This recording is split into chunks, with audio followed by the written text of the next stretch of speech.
Welcome back to the class Computational Neuroscience, Neuronal Dynamics of Cognition. We are in the middle of our discussion of decision models, decision making, and I've just discussed a model, I discussed solutions of the model, and now I would like to link this back to the perceptual decision making observed in monkey. Now our model was based on 3 different populations. I had 2 excitatory populations and 1 inhibitory population. In the theory part, we tried to reduce the dynamics to 2 effective differential equations. Now, to do this, we had to make some assumptions. We can check whether our analysis holds by actually simulating the 3 different populations. So in each population, I have a large number of neurons. There's my first population here, it's my second population there as a function of time. And you see that if a stimulus is given, and this is now an unbiased strong stimulus because it gives indication for left movement and right movement. So it's like having a moving dot stimulus where 50% of the dots move to the left and 50% of the dots move to the right. And since these are random dots, we assume that the stimulus has a random component. And now you see that if we wait long enough, it's the first population which increases its population activity, and the total population activity is shown here. Individual spike trains of different neurons are shown in the spike raster up there. Now for the same kind of stimulus, again, a strong stimulus, unbiased in the sense that I have strong information indicating left and strong information indicating right, but a slightly different initialization of this random process. Now it's the second population which has this increase of activity. Now let's link this to our analysis. In order to understand the simulation, we have to take into account different regimes. The first regime is before the stimulus. Well, before the stimulus, no stimulus was given, which means we are in the situation where we have a symmetric but small input. And in this case, we only have 1 point, and that means no decision is taken. But now we actually apply a stimulus, and the stimulus had a strong drive to the left and to the right. It was the case of a strong but symmetric stimulus.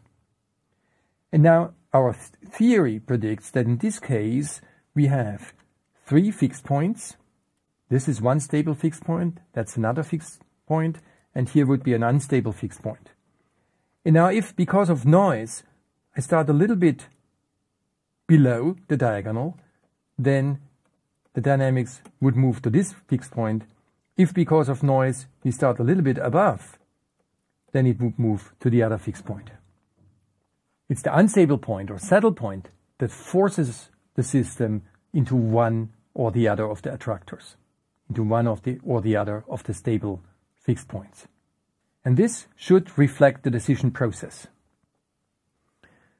Now indeed, before the stimulus starts, we had equal activity on both sides. Now when the stimulus is presented, it goes either towards one attractor or towards the other. And we can analyze this by looking at the population activity in this kind of same plot that we had before, except previously we plotted the input potential, whereas here we plot directly the population activity. But knowing that A1 of t is a function of H1 of t in our theory, it's sort of the same. Now you see that in the first simulation, this simulation here, we had a movement towards the attractor here, whereas in the second simulation, the simulation here, we had a movement, we find a movement to the other attractor. So, this is the result of simulations. The simulations were done with 3 different populations. Each population contained many neurons. It's a microscopic simulation in the sense that we really simulate the spikes of different neurons. Our theory assumed that we can remove the inhibitory population and replace by effective inhibition. Surprisingly, despite the approximations we made for the theory seems to describe fairly well the simulation results. Another interesting prediction of the theory was that if I have a biased input, then the stable fixed point should reflect the decision bias. In fact, for a biased input, I only have a single fixed point, and if I start here, I will move to that fixed point over here. Now this is a situation where the bias was very strong. I had sort of a difference of a drive of 0.8 versus 0.2 for the two different directions. Having this in mind, let's now look at the data. It's twice the same data. Let's start here. The data is here organized according to stimulus onset. And now you can give a stimulus that's strong, and strong here means I have 50% of the dots moving coherently in the same direction. And you see that in this case, the decision is super rapid. Now let's take another example where the stimulus itself is fairly weak. And you see that in this case, the neurons respond as well, but they respond somewhat more slowly. Now you can analyze the same data by aligning them not to stimulus onset, but aligning them to saccade onset. So it's the same data. You see that the activity of these neurons, if aligned to this point, when the monkey actually starts to saccade, is always roughly the same, whether it's a weak stimulus or a strong stimulus. Now you can also look at data where the monkey made a decision to move to the left. We still record from the same neuron as before, the neuron that would respond if the monkey moved his gaze to the right. Now interestingly, for these stimuli where the monkey moved to the left, the activity of the neurons that would respond for rightward saccades actually goes down.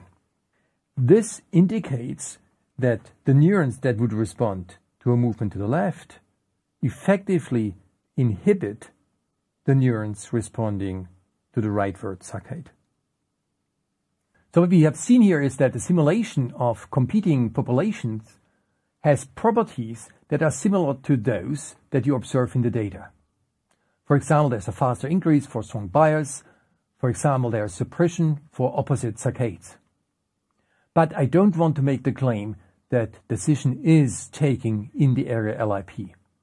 LRP is somewhere in the processing stream from input to the saccades.